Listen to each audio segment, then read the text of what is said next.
Kelly is an extremely talented, brilliant, very warm young woman. The day we met, we were laughing within 5 minutes. She is smart and funny and thoughtful and wise, and she's really important to me.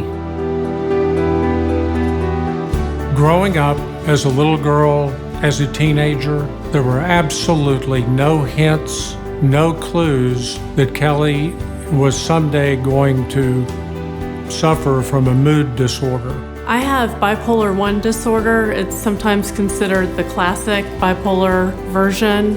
Living with bipolar disorder is a lot like living next to a volcano. You don't know when it's going to erupt, and you really have very little control over whether it's going to erupt. It's characterized by very high highs, often psychotic highs, and also very low depression. To have a network of people who are willing to help in times of crisis is absolutely fundamentally necessary for me. Over the last 2 years, I've become more open about my condition, and so I have a group of girlfriends who form a large part of my network. Kelly helps me to be a good supporter by being very transparent about the things that are going on in her life and the things that she's feeling, and including us and others in the support network on stressors that may be in place and whether or not she's getting good sleep. She checks on you as much as you're checking on her. When I have a network in place, I worry less that that episode will erupt into something that's way out of control.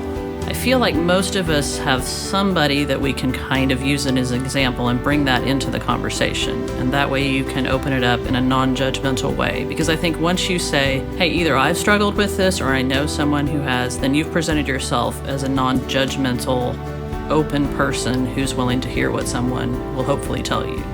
So one of the most important things that I've learned throughout the process of being in Kelly's support network is the importance of mental health awareness and understanding that it is okay to talk about and it is okay to engage with others on it. In order to build your network, you're going to have to be vulnerable to people, and that means telling them stories that might be embarrassing or unpleasant to live through again.